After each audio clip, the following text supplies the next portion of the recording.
Kyekyo kyennyini okoze bulungi okuba ng'okyali ku NTV Akawungeezi.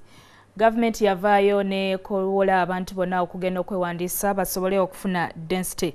Kyokka mu bitundu bingi enkola eno ezuuliddwamu ebituli ekiviiriddeko abantu abasinga okugyesamba. Olunaku olwaleero tuli mu Ndeeba mu katundu kaffe aka Yogeera Naffe abaayo bagenda kutubulira ki kye balowooza ku nteekateeka eno. Dean Lubowasaava yagobye dda era mulaba abantu yabakuŋŋaanyiza. Dean, tubuulire bifa mu Ndeeba.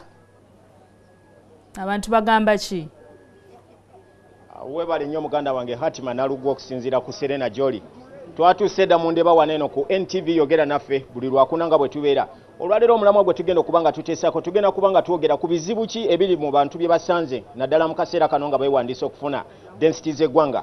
Bwe tubeera muntu nga bagamba okwewandiisa kye kimu ku bintu ebiyamba gavumenti okusobola okulaba abantu bameka beerina mu ggwanga n'okufuna enteekateeka entuufu naddala mu by'okuba nga bategekera abantu bano.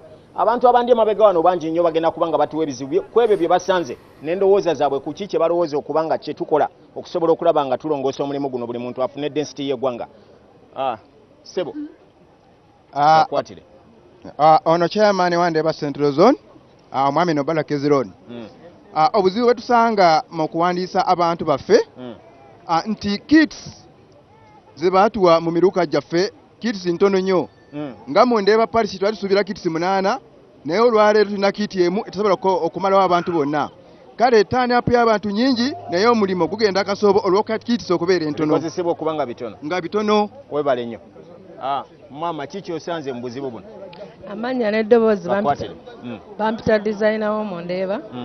Kale nze obuzibu kye nsanzeemu mu kwewandiisa bambuuzizza nti omwami wange twefuna tutya era twesanga wa. Kale ekyo kye neewuunyiza kuba simanyi na gye twesanga sikyajjukirayo. Essebo naye ng'ebirala byonna baakoze bulungi okuleeta omuntu okwewandiisa n'omanyibwa ewammwe wakoma mu kyakomeka. Kale tukisanyukidde era tukijjumbidde. Webale. Fande. Embeera obulamwa gwe twogerako okutegeera challenges ki abantu ze basanze naddala mu kwewandiisa kuno era tukoze tutya okulaba nga tuzisolovinga nga mwe abakwasisa amateeka.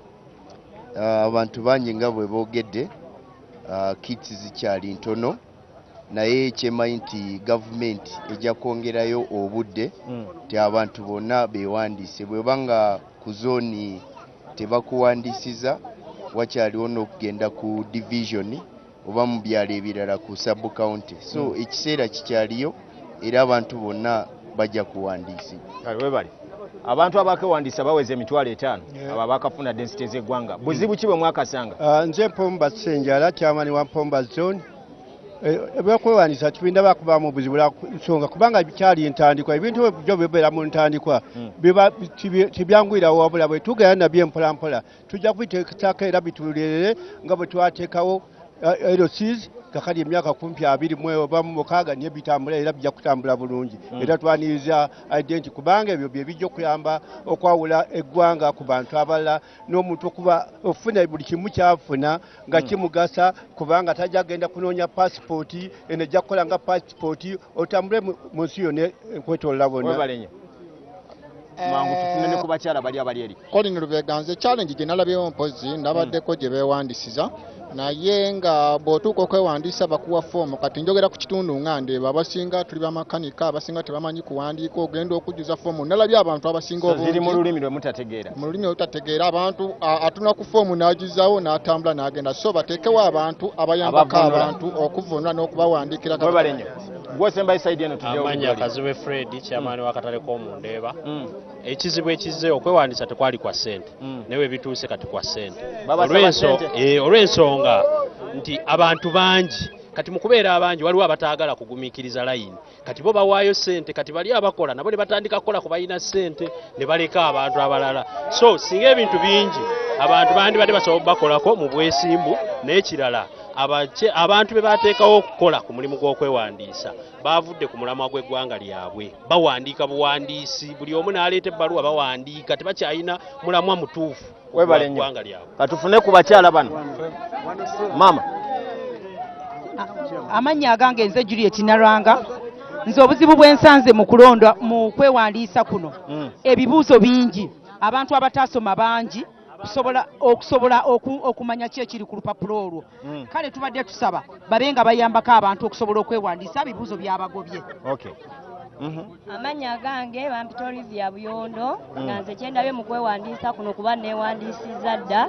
Obuzibu bwe nasanze nti nagenza olunaku olusooka ne ntambula ne mbeerawo ne nsibawo olunaku lulamba nga sikoze ne nzirayo olunaku olwokubiri naye era bankozeeko lwaggulo.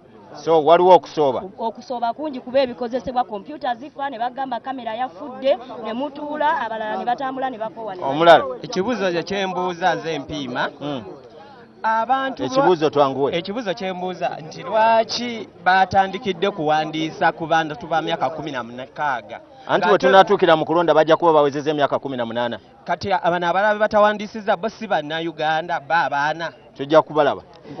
Ebibuuzo bingi nze muzzukulu wa Bugenyi Buwombeka naye ate kwegamba wataddewo obukwakulizo bungi nnyo. Waliwo bamulekwa ng'oli yava ewaabwe jjajjaawe taatawe nani tebamumanyi empapula eziri ku lupapula olwo tebabimanya abamu abasinga tebabitegeera.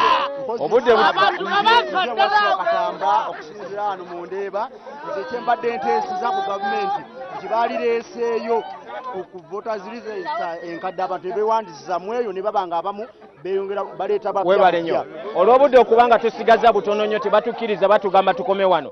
Kyetusaba kiri kimu abakwasibwa ku nsonga eno buli omu ebizibu by'abantu bano mubitegedde okuwandiisa kwe tuliko abantu okubanga bafuna kaadi z'eggwanga wabula wakyaliwo okusooba n'ebizibu ebimu ebikyalimu bye tusobola okubanga basaba bibeere nga bitegerezebwa.